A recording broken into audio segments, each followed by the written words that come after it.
Masuk yang terakhir adalah osmosis dan tekanan osmosis. Osmosis adalah proses perpindahan pelarut dari larutan encer ke larutan yang lebih pekat. Tekanan osmosis adalah tekanan yang diperlukan untuk mempertahankan agar pelarut tidak berpindah dari larutan encer ke larutan pekat. Kalau kita gambarkan seperti ini, misalkan ini adalah tabung U yang di dalamnya dipisahkan oleh membran semipermeabel. Di kedua sisinya sebelahnya diberi dengan pelarut, air murni saja, dan di sebelahnya lagi diberi dengan larutan. Ada pelarut dan ada zat terlarut, dipisahkan oleh membran semipermeabel. Maka ketika dia didiamkan dalam waktu tertentu, akan terjadi osmosis, yaitu perpindahan zat pelarut dari yang encer ke yang lebih pekat. Yang pelarut murni berarti dia lebih encer, karena hanya pelarut saja, hanya air saja. Sementara di larutan pasti dia lebih pekat, karena di dalamnya sudah ada zat terlarut. Misalnya di sini ada garam dan juga ada air. Maka pada waktu tertentu, air yang dari pelarut murni ini akan mengalir ke larutan melalui membran semipermeabel. Proses perpindahan zat pelarut ini dari yang encer ke yang lebih pekat, itulah yang disebut dengan osmosis. Lalu yang disebut dengan tekanan osmosis itu apa? Tekanan yang diberikan supaya proses osmosis ini tidak terjadi. Jadi kalau dia dibiarkan saja maka akan terjadi osmosis, maka diberikanlah sejumlah tekanan supaya proses perpindahan itu tidak terjadi. Perpindahan pelarut dari yang encer ke yang lebih pekat itu tidak terjadi. Itulah yang disebut dengan tekanan osmosis. Perhatikan ilustrasi berikut. Ini larutan pekat. Karena zat terlarutnya, molekul garamnya lebih banyak dibanding dengan larutan encer, maka pelarut dari larutan encer ini akan berpindah. Perhatikan, pelarut ini akan berpindah. Tujuannya adalah supaya sama-sama encer. Maka terjadilah osmosis. Pelarutnya saja yang berpindah, sementara zat terlarutnya hanya sampai di dindingnya saja, tidak bisa menembus membran semipermeabel. Menurut Van Hoff, persamaan matematis untuk tekanan osmotik larutan itu sama dengan persamaan gas ideal. Kalau pada persamaan gas ideal, ini adalah P kali V sama dengan N kali R kali T. Pada tekanan osmotik, P-nya dirubah menjadi P, tekanan osmotik. P kali V sama dengan N kali R kali T. Maka bisa dirubah P sama dengan N per V kali R kali T.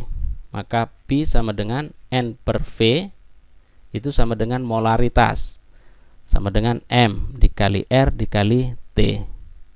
Ingat juga bahwa N itu sama dengan gram per mR. P adalah tekanan osmotik atau tekanan osmosis.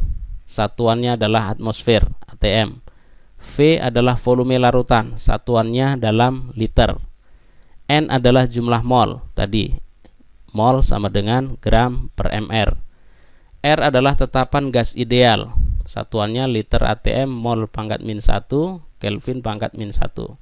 Sementara T adalah suhu mutlak, besarnya adalah T derajat Celcius ditambah 273, itulah yang derajat Kelvin. Contoh, sebanyak 17,1 gram gula tebu C12H22O11 dilarutkan dalam air sehingga volumenya menjadi 500 ml. Bila ARC sama dengan 12, O16, H sama dengan 1, berapa tekanan osmotiknya pada suhu 27 derajat Celcius? Dari soal diketahui massa dari gula tebu itu adalah 17,1. MR dari gula tebu sama dengan 342, diperoleh dari sini. Dalam gula tebu itu C, ada H, ada O. C sama dengan 12 dikali 12 sama dengan 144. H itu 22 dikali 1 sama dengan 22.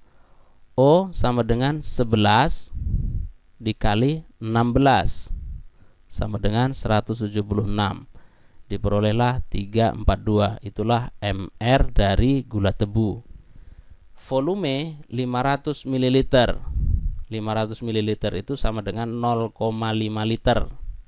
Suhu sama dengan 273 ditambah 27 derajat Celcius sama dengan 300 derajat Kelvin.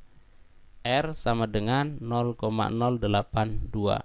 Yang ditanya adalah tekanan osmotik. Kita jawab, N atau mol sama dengan gram per mr, sama dengan gramnya tadi 17,1 dibagi 342, diperolehlah 0,05. Pi sama dengan N per V dikali R dikali T. Pi sama dengan N-nya kita peroleh 0,05 tadi, dibagi V-nya 0,5, dikali R-nya 0,082, dikali T-nya 300 yang sudah kita hitung tadi. Maka Pi sama dengan 0,1 dikali, ini ada 300, nolnya hilangkan, ini dihilangkan, komanya pindah kemari, sehingga 8,2 dikali 3. Ini hilang, ini hilang, ini 8-nya jadi 8,2, sehingga diperoleh Pi sama dengan 2,46 atm. Masuk pada latihan yang ketiga. Silahkan dikerjakan di buku catatannya, dihentikan dulu videonya, catat soalnya, kemudian dikerjakan. Baik, demikian pertemuan kita pada kali ini. Kita akan sambung nanti untuk sifat koligatif larutan elektrolit. Sekian, selamat belajar dan tetap semangat.